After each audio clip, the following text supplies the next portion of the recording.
Breaking news समोर येते। आपण पाहतोय महादेव बेटिंग ॲप प्रकरणासंदर्भातली ही महत्त्वाची बातमी आहे। पुणे जिल्ह्यातील नारायण गावात ॲपची पाळंमुळं आता संपूर्ण इमारत बेटिंग ॲपसाठी वापरली जात होती अशी समोर आलेली आहे। आताची ही महत्त्वाची आणि मोठी अपडेट आपण पाहतोय महादेव बेटिंग ॲप प्रकरणाची।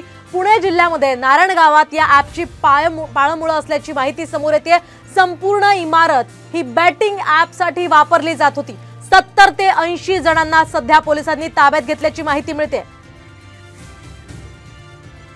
तर आताची महत्त्वाची आणि मोठी अपडेट आपण पुण्यात पाहतोय। महादेव बेटिंग ॲप ज्यामध्ये अनेक आरोपींना आतापर्यंत अटक करण्यात आली आहे आणि त्या प्रकरणाची पाळंमुळं सध्या पुण्यामधल्या नारायण गावात असल्याची माहिती समोर येते।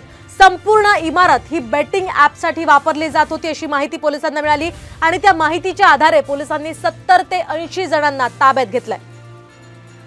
या संदर्भात आपण अधिक माहिती जाणून घेऊयात आमचे प्रतिनिधी रोहिदास गाडगे यांच्याकडून। रोहिदास, काय सांगाल? पुणे जिल्ह्यातल्या नारायण गावमध्ये या ॲपची पाळंमुळं असल्याची माहिती समोर आली आहे। आतापर्यंत पोलिसांनी काय कारवाई केली आणि काय माहिती दिली या संदर्भात?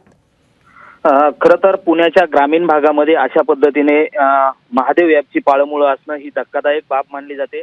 रात्रीच्या सुमारास पुणे ग्रामीण पोलिसांच्या स्थानिक गुन्हे शाखेला या घटनेची माहिती मिळताच पोलिसांचा पुणे ग्रामीण पोलिसांचा तगडा बंदोबस्त हा नारायणगाव परिसरामध्ये आला आणि त्यानंतर पहाटेच्या सुमारास या इमारतीमध्ये कारवाईला सुरुवात झाली। या इमारतीमध्ये 70 ते 80 तरुण हे प्रामुख्याने काम करतात। यातले काही तरुण हे परराज्यातील आहेत, काही विदर्भातील आहेत, अशा पद्धतीची सध्या माहिती मिळते।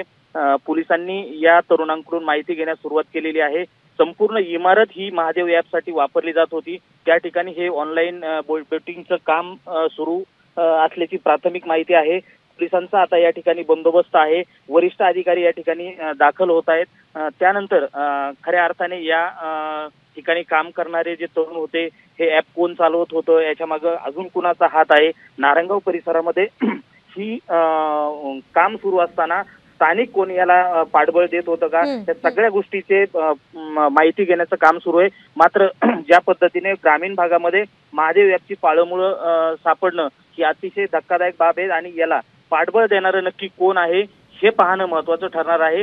4 ते 5 वाजेपर्यंत पुणे ग्रामीण पोलिसांची पत्रकार परिषद होईल, त्यानंतर प्रत्यक्षात याची माहितीही देण्यात येणार आहे। नक्कीच रोहिदास, आपण जर पाहिलं तर ही मोठी बिल्डिंग दिसते आणि यामध्ये 70 ते 80 जणांना पोलिसांनी ताब्यात घेतल्याचं कळतंय। धन्यवाद तुम्ही दिलेल्या या सविस्तर माहितीसाठी। आपण पाहतोय महादेव बेटिंग ॲप प्रकरणी ही मोठी कारवाई पोलिसांनी केली आहे। तब्बल 70 ते 80 जणांना पोलिसांनी ताब्यात घेतलेलं आहे। आतापर्यंत या प्रकरणी अनेकांची नावं सध्या समोर आलेली आहेत आणि यामध्ये आणखी कुणाची नावं आता समोर येतात याकडे खरं तर सर्वांचं लक्ष लागलेलं आहे। आपण पाहतोय ही बिल्डिंग जी आपण सध्या पाहतोय स्क्रीनवर, त्या बिल्डिंगमध्येच हे महादेव बेटिंग ॲपचं हे पूर्ण काम चालत होतं आणि याच प्रकरणी इथून 70 ते 80 जणांना पोलिसांनी ताब्यात घेतलंय।